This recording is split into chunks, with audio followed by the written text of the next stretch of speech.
Let me just Right. flip the camera, Mark. flip the camera around so it's not shooting this way. It's shooting this way.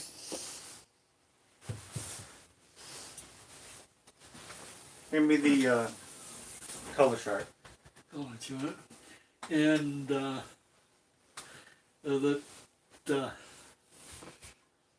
This is right. yeah. All right. Welcome Action. to hello and welcome to an Asperger and cerebral palsy adults home movies. You know that I'm Tom Wood, your host. Was it yesterday when I went live? You know, was it over YouTube? I was just puttering around on my little whiteboard, just doing some Maths. mathematics for the electromagnetic fields. Should say the electrostatic field.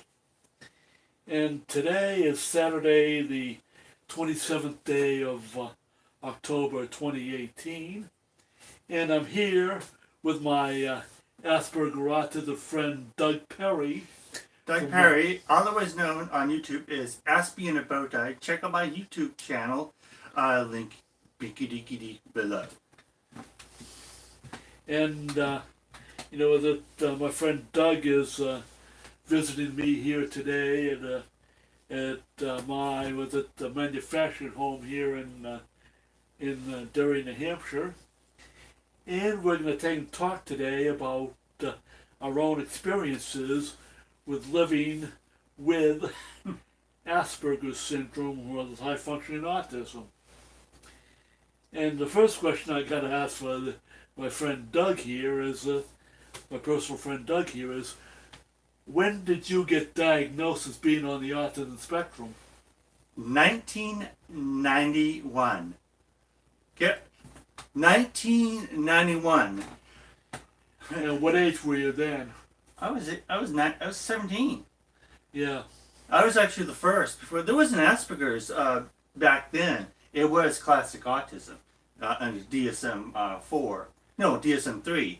Then DSM-4 came around in the mid '90s, and I was reclassified as Asperger's. And after DSM-5, it's back to autism. So, You know that the idea was that they call with it now within DSM-5, the Asperger's syndrome has been folded into the autism spectrum diagnosis, and they have different functional levels now. I believe they call us with a functional level 1. You know, it's the same type of functional level scale as what they do for cerebral palsy, which is my own other disability. You know, as they classify me before as like a cerebral palsy functional level 2. You know, still using that's when I was younger, but now since I primarily use walking aids, they now classify me as cerebral palsy gross functional mobility scale level 3. And of course, as Doug said, he was diagnosed at age 17. I myself, as a person on the autism spectrum, did not correctly diagnosed until the age of 47 in the year 2005. You know, this was after you beat. Yeah. I'm OG. I'm original gangster dog. Yeah. And I'm one of the part of the older generation, you know, persons in their 50s or in their like 40s, 50s, and 60s who have been who are only now just getting diagnosed. And yeah, that's a big trend. late stage diagnosis. When the kids get diagnosed and the parents start thinking, wait, I, I've got those symptoms.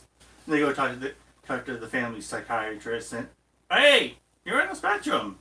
Positive. Yes, I myself am actually a third generation person on the spectrum on my mother's side of the family, my late mother. My mother was on the autism spectrum, Asperger syndrome, but she was less functional than I am at this age. Of course, was that I'm 60 years old, and her father, well, her real father, not her stepfather, was it Lionel, my real grandfather, the maternal grandfather.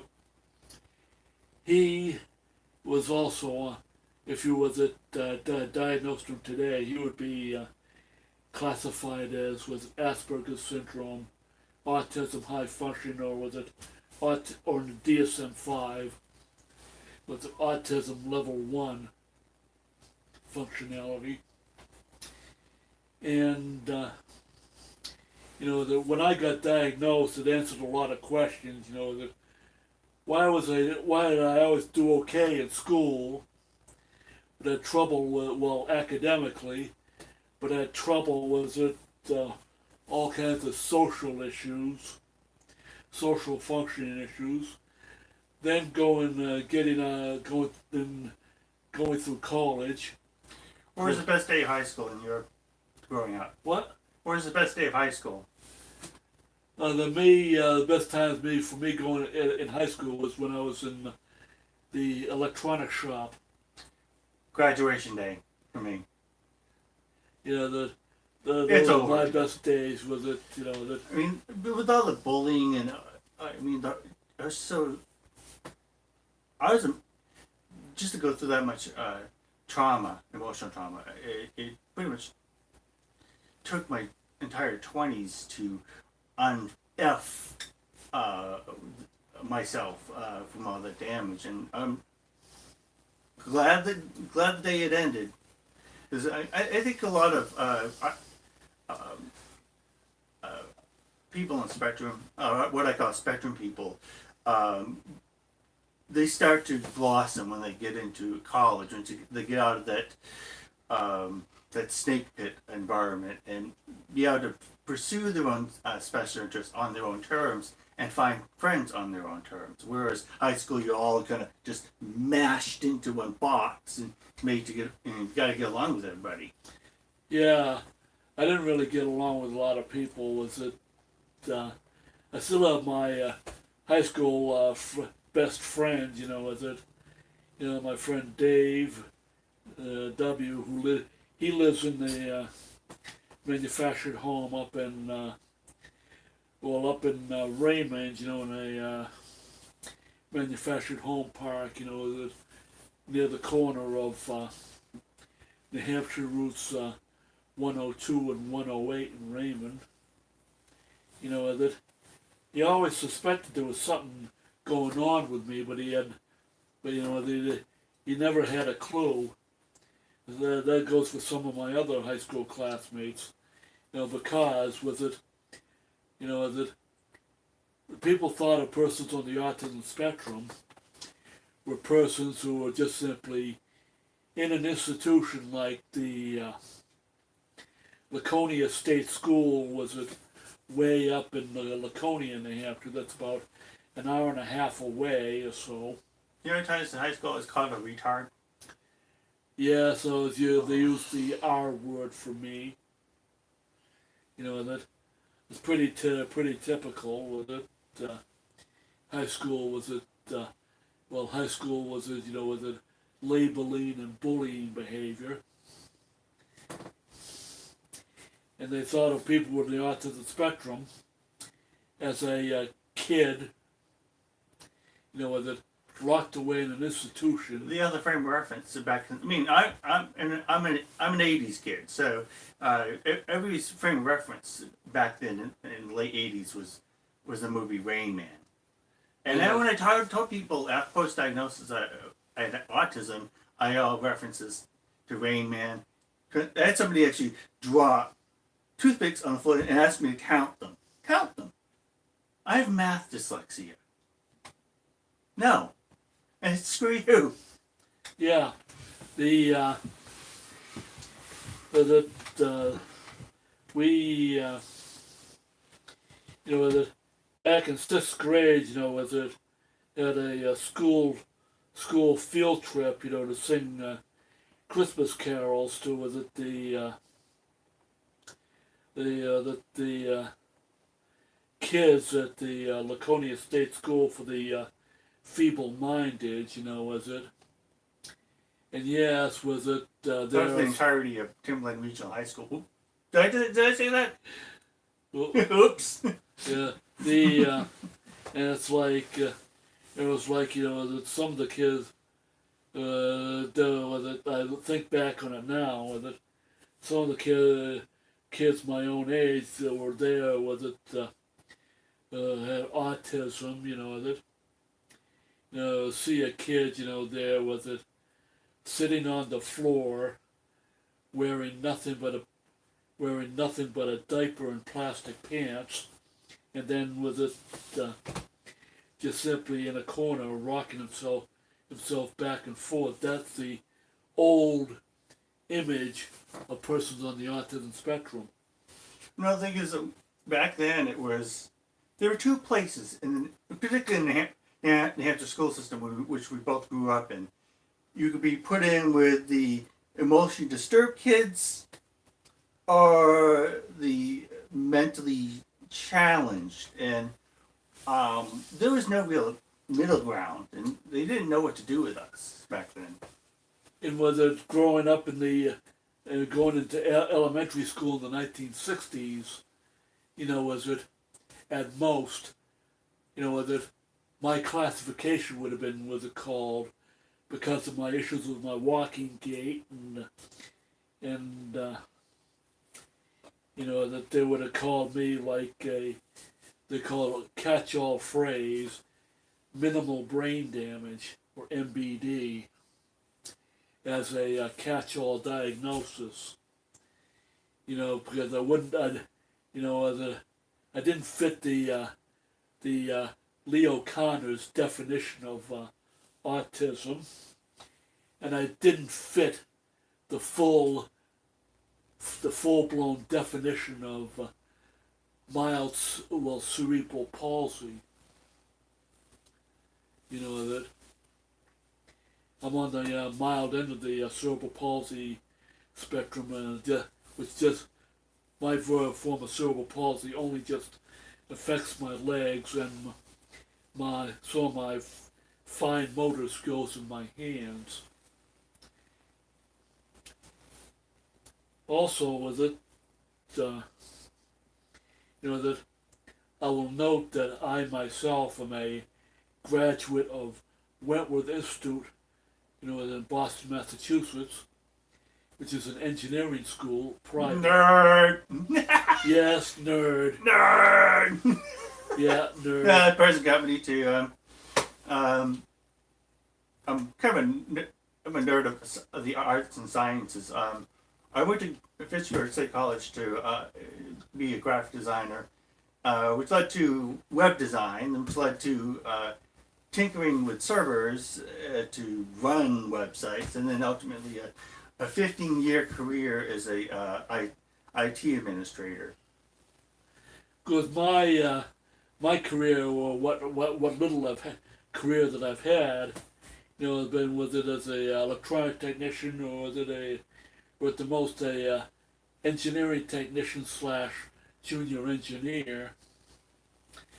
And most of the time, most of my adult life, I've really not had employment, but looking for employment, in which finding employment for a person on the autism spectrum is very difficult, because the issues is not the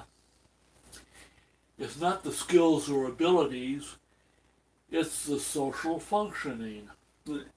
It's the old trying to get through an soft interview. skills, basically. I mean, you could teach. You have brilliant engineers, but if they don't have soft skills, you can't teach soft skills. But you can teach them, but it takes a long time. Particularly somebody on the spectrum to get up to speed with the soft skills, and it's unfortunately that's why a lot of employers just pass us over.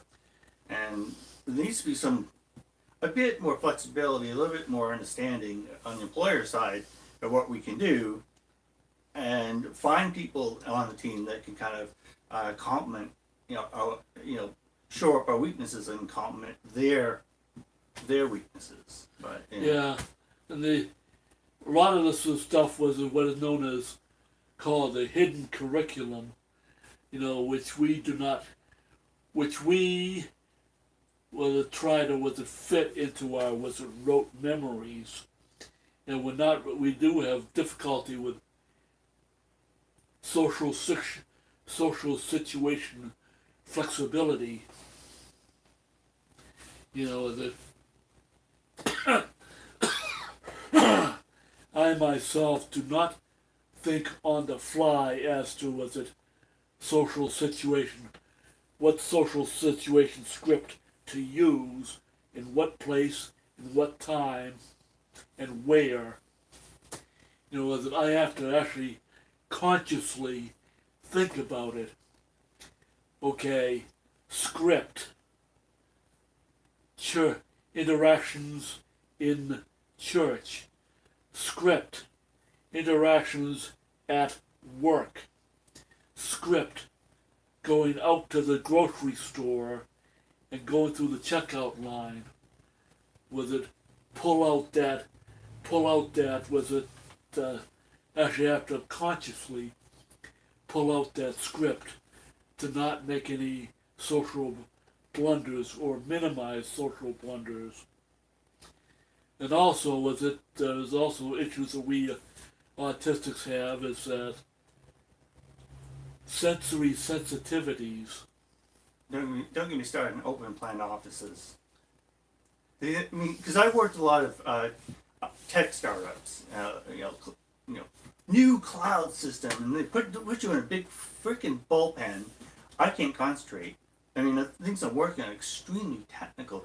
If one thing is out of place in this command I'm about to run to deploy an update to a program, I could blow out the entire system.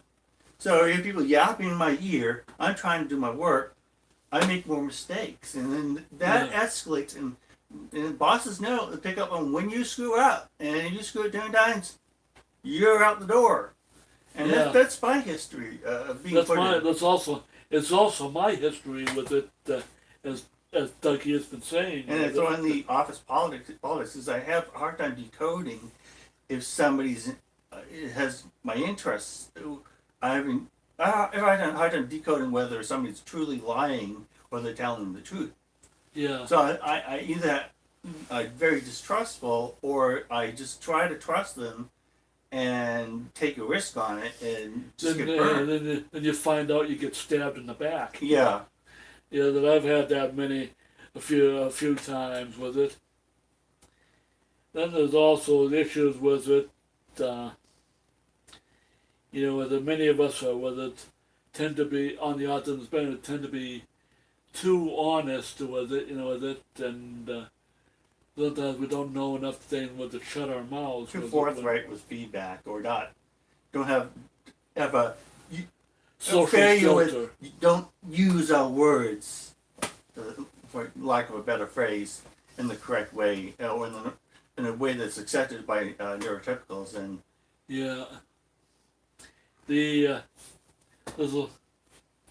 and of course we autistics have issues with things like time management.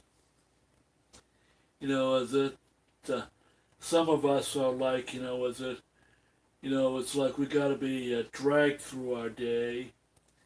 But some of us, or others of us, that need to be prompted, not to take and overdo things, and just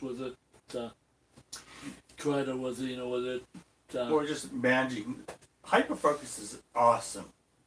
Hyperfocus is the shiz, so as the kids say. But it's got its disadvantages when when you have a hard time moderating your hyperfocus. Some work days I'm hyperfocused on a very extreme technical problem. I'll forget to do something or send an important email, and that will escalate a situation quickly. yeah, with somebody with with it just hey, you didn't get the idea with it will come down on it. Hey, you didn't communicate what you this and this to me. With it, what is going on?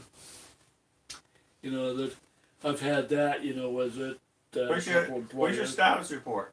Where's your status report? And like, and I had a boss that had a obsession with everything documented, and we were doing what's called agile development, which is the code where the code is the documentation is in the code, and we're trying to explain to this boss this is the process, and it was just getting to a point where I concluded that I don't work well with this particular person. I had to find another job. Yeah. My own experience with it, I have an issue with it. Let's see. With it, my first job I worked at, was a company called Genrad Corporation. Was that I've had several different supervisors there at that old corporation that ceased to exist more than 2 decades or so ago. With it, but with it, I had that first job I had an issue where I had a group leader, with it, who was a Chinese American. And unfortunately with it, that person was highly racist against white people, and was always dumping on me. And when they had a layoff, I was one of the first people who was blown out the door because I didn't do anything to get this guy off on me, but just like poof, we just he just wanted to be rid of me. And then the next second job I had, I worked at a Gould Incorporated Monocon division. Now it's finally I was there having issues with the open plan type of the work environment. Was it field service engineering was the main repair depot for programmable logic controls that the company manufactured. That coming back from the field, broken, and everybody was noise and conversation and everything else, from all the way down the other end of the end of the big huge room was it driving me up a wall. And I finally lost it one day, and then I got I consider it a autistic cognitive sensory overload meltdown, and then bang, I was blown out the door. 20 years ago, I had my first on-the-job meltdown, sensory meltdown. It was with a internet service provider, one of the most prestigious ones in the Boston area back then. It was, people like Mitch Kapoor were customers.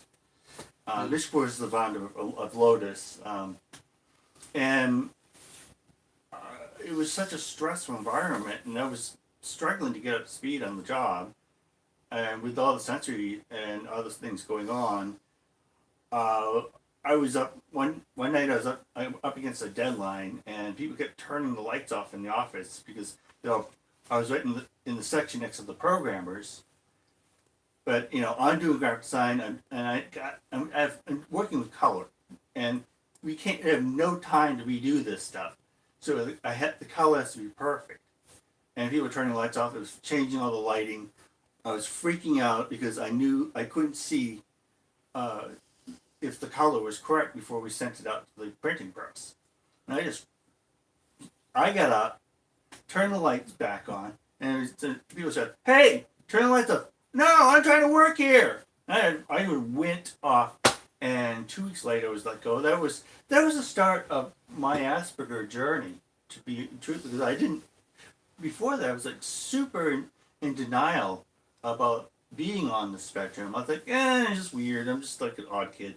And then I realized that this is something I have to take ownership for the rest of my life. Yeah, of course, at the time, this was back in for me, that big super meltdown my first super meltdown on the job was like, that I had no clue that I was ever even on the autism spectrum. That would have been 1980, well, actually, with it, 1982 was like, was it, my being diagnosed in 2005 was like a couple decades in the future. Like 23 years in the future. Looking back at it, from my perspective now. And then with it, it's like I went back to college, at Wentworth to get. I originally had my associate in engineering degree in electronic engineering technology in 1978, and I went to work for Genrad, then go Monacon. Then I went back, with it, and when I went back, I was thriving again in the college environment. As it, that, and of course also with it, also had to deal with issues with it. My late mother, she was going into the full down of the major throes of profound mental illness, with him totally going crazy and demented. That, and I was trying to hold it together, myself, with it, so that I could get my bachelor's degree, with it, and be done with it, with it, so to have a better chance of employment. And then I got my bachelor's degree in 1985. Then I was, of course, having extreme difficulty obtaining a job. It's like go to interviews and never get called back. I didn't know the mechanics of interviewing, or I didn't have good interview skills right out of college. I did have some training, because I went out for.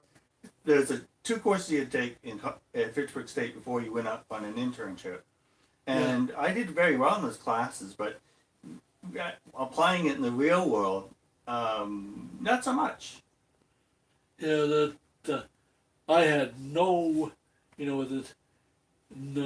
nothing told me about to tell me about how to take, how to work through, to go through a job interview process. It was totally for me with it, trial and error with it, figure it out for yourself, with no assistance whatsoever. So was it, and I just simply was floundering. Finally, with a psychiatrist, psychologist, the scene with it back in like 1985, 1986, was it hooked me up with the New Hampshire State Department of Vocational Rehabilitation for disabled. As it at the time, I wasn't diagnosed correctly as being on the autism spectrum. I was diagnosed with some personality disorder, which employers think of as a red herring to take, with it. No, we don't want to have anything to do with this person. I just pull my phone see if we get anybody on Super. Take a moment, take a break for some questions. Sure. Questions, anybody?